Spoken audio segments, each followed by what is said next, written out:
So, Shaka, here we are. Look, we've read so much about NIL and the portal, but you have trusted the process of player retention, developing those players to make them, I guess, if nothing else, to understand the culture that you're trying to grow. You haven't been a part of that portal combat, as I call it. Mm-hmm. How difficult is it to resist that urge when you hear coaches around the country saying, and we've heard a couple today say, you have to adjust as a coach. This is what the world we live in. How hard is it for you to resist that? That's the first part of the question. The second part is, do you think that retention that you've stayed with gives you an advantage? Well, I think people have advantages when they bring in really good players that are old and experienced and know how to win. And I think we have advantages having continuity and relationships. I think the challenge, well, everyone has challenges, but I think when you try to be halfway and you're not sure who you are, that's maybe when you can get yourself in trouble. So from our side of things, we've decided to stay true to what we believe in most, which is relationships, growth, and victory. Pour into the guys that we recruit out of high school. Most of these guys we get to know at least during their junior year in high school. So we've got 2-year relationships with them before they even get on campus with their families. And then again, it's about relationships. No doubt about it, relationships are in place to drive performance on and off the court. And then there's a huge onus on how much we can get these guys better in a short span of time, Donnie, because if you think about it, our sophomores, for example, that played maybe supporting roles last year, those guys are going to be going up against everyone else's transfers that played starring roles last year, just at a different school. Yeah.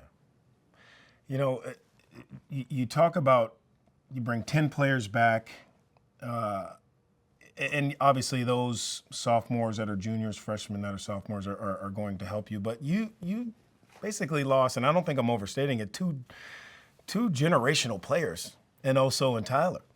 And I think anytime you get into the next situation, it's okay, we don't want to make Cam Tyler, but we need to fill some gaps. Yes. How do you go about filling gaps of those two stalwarts that you lost? It's a great point, and it's something that I think about every day before, during, and after practice, because sometimes as a coach you tend to compare teams to previous teams. You tend to compare players to previous players.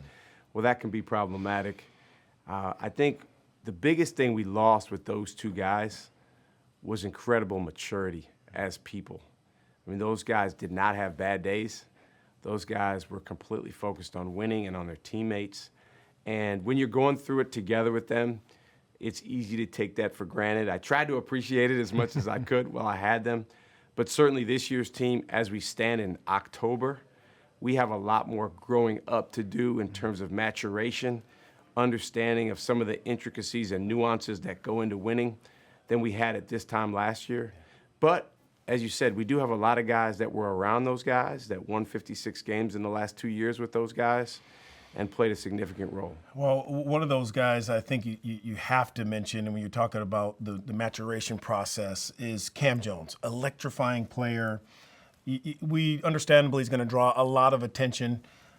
Can you describe who Cam Jones is today versus the day he entered the gym at Marquette that first year? Well, we say we value relationships, growth, and victory, and he's really embodied that. And the growth that he's made, first and foremost, as a person, he came in as a guy that he said 2 words, yes, sir.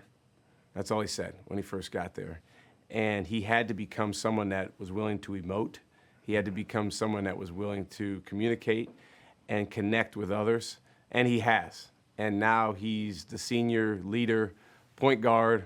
I'm really excited for you, Donnie, and everyone else to see him pass the ball because everyone knows of him as a scorer and a shooter, but he's really worked on, as we say, the passes we make.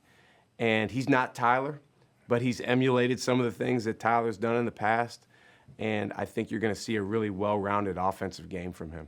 Can you finish this sentence for me? Marquette will consider it a successful season if.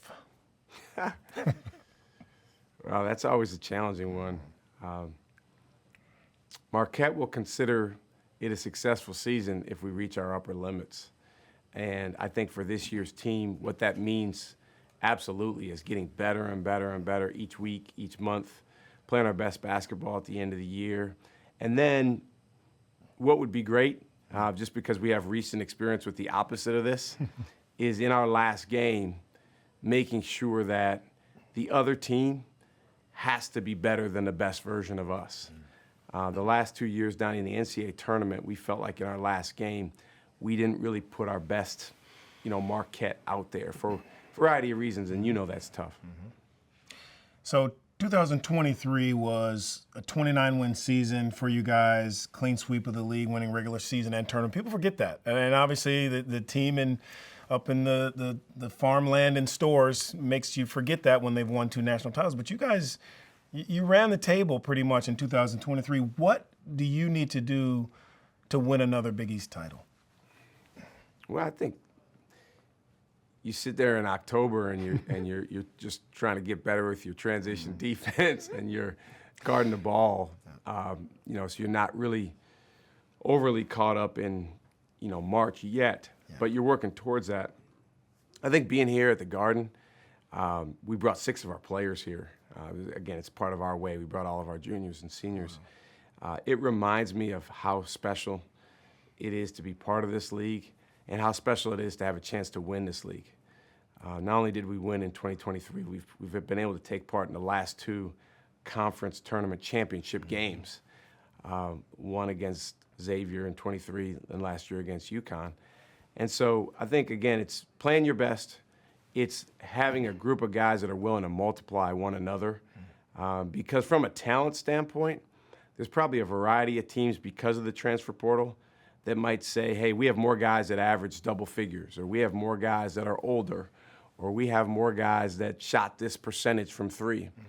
Well, we have guys that are bought into our way, and if we multiply each other, we're playing our best at the end of the year, I like our chances. What UConn's done the last 2 years, national titles, and obviously last year the Big East champs, how daunting are they to compete against? And do you feel that, hey, to be the best, we have to beat the best?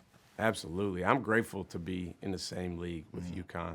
I'm grateful for Coach Hurley and the way they do things, their players, the opportunity to play those guys 2 or 3 times a year.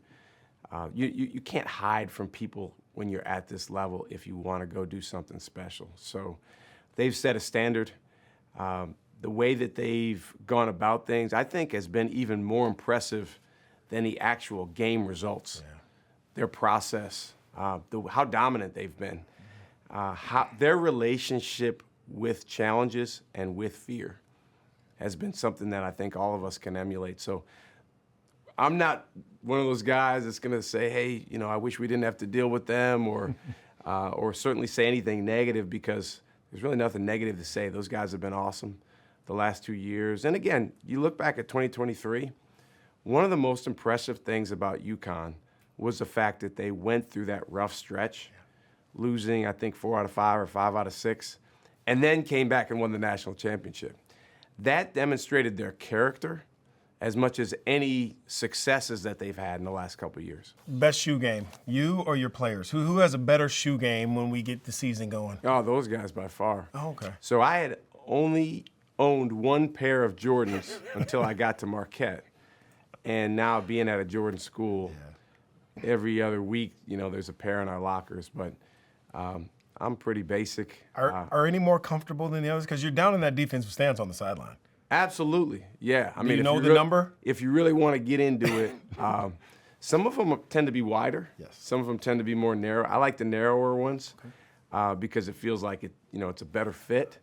Yeah. But for me, the bigger change has absolutely been not wearing suits during the game, because that gives you the opportunity, a little more flexibility to get around.